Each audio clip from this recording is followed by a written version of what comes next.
কৰি বৰ্তমান উদ্বিগ্নতা প্ৰকাশ কৰিছে কেন্দ্ৰই প্ৰতিখন ৰাজ্যলৈ ইতিমধ্যে নিৰ্দেশনা জাৰি কৰা হৈছে কালি সকলো হাস্পতালত মক ড্ৰিল কৰা হৈছিল কোভিডক লৈ সকলোকে হাজু হৈ থাকিবলৈ কোৱা হৈছে আৰু এই সময়ছোৱাতে আহিছে এই খবৰটো যে শীঘ্ৰে দিল্লী আৰু কৰ্ণাটকৰ বিদ্যালয়সমূহ বন্ধ কৰিব পাৰে আৰু কৰ্ণাটকৰ স্বাস্থ্য মন্ত্ৰী কে সুধাকৰণে ইতিমধ্যে উদ্বিগ্নতা প্ৰকাশ কৰিছে এই সন্দৰ্ভত তেওঁ উল্লেখ কৰিছে যে নতুন ভেৰিয়েন্ট BF7 যথেষ্ট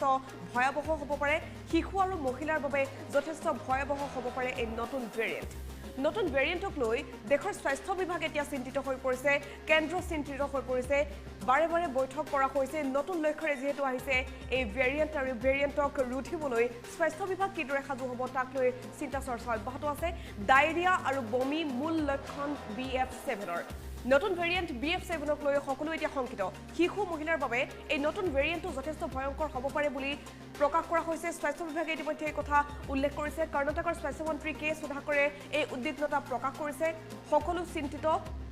ইতিমধ্যে সকলো ৰাজ্যলৈ কেন্দ্ৰৰ তৰফৰ পৰা নিৰ্দেশনা জাৰি কৰা হৈছে কৰ্ণাটকত যেহেতু দুদিন পূৰ্বে চীনৰ পৰা অহা 12 গৰাকী যাত্ৰীৰ মাজৰ এজনৰ দেশত পোৱা গৈছিল কোভিড আৰু আটাইকেইগৰাকীকে কোৱাৰেণ্টাইন কৰা হৈছে 4 গৰাকীক হাস্পতালত আৰু বাকি কেইগৰাকীক হোম কোৱাৰেণ্টাইনৰ ব্যৱস্থা কৰা হৈছে গতিকে ইয়াৰ পাছতে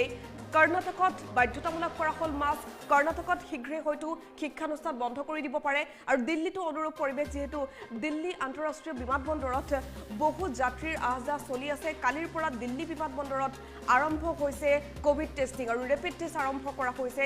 শীঘ্ৰেই দিল্লী আৰু কৰ্ণাটকৰ শিক্ষানুষ্ঠান বন্ধ কৰা হ'ব পাৰে বুলি জানিব পৰা গৈছে শেহতীয়া এক বৈঠকত এই সিদ্ধান্ত গ্ৰহণ কৰা হৈছে